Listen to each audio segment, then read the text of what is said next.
কিছু লোক আছে যারা সমস্ত খাবার দাবারেই তাদের মনে হয় যে ভেজাল।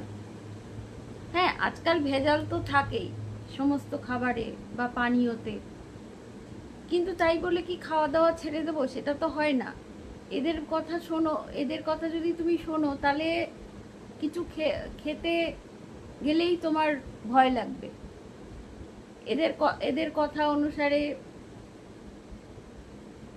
জলে মাইক্রোপ্লাস্টিক, চায়ে আর্টিফিশিয়াল কালার, বিস্কুটে ময়দা, চাল আর ডিমও প্লাস্টিকের তৈরি হয়, ফল সবজি এসবে তো পেস্টিসাইড ইউজ হয়, তারপরে মুড়ি চিড়ে যা কিছু খাবে তাতে ইউরিয়া ইউজ হয়, নুডলসে সীসা ইউজ হয়, কোল্ড ড্রিঙ্কসে বেশি সুগার ইউজ হয়। তাহলে কথা হচ্ছে কি খাবে?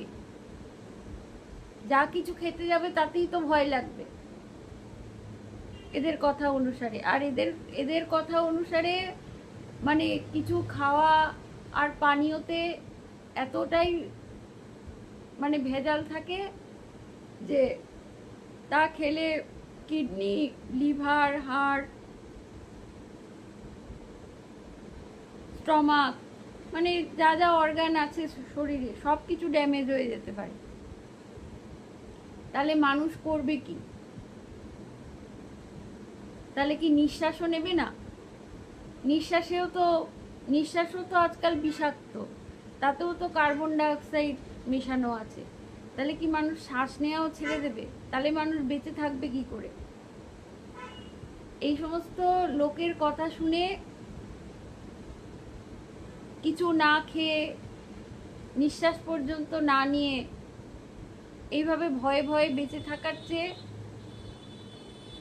বাবা সব কিছু খেয়ে যাও। হ্যাঁ, সাবধান কিছুটা হবে ঠিকই, কিন্তু সব কিছু খেয়ে যাও। এদের কথা যদি শোনো তাহলে এমনি না খেয়ে, না নিঃশ্বাস না নিয়ে এমনিই তো মারাই যাবে। তার থেকে ভালো খেয়ে দিয়ে, সব কিছু খেয়ে দিয়ে এনজয় করে তারপরে মরা।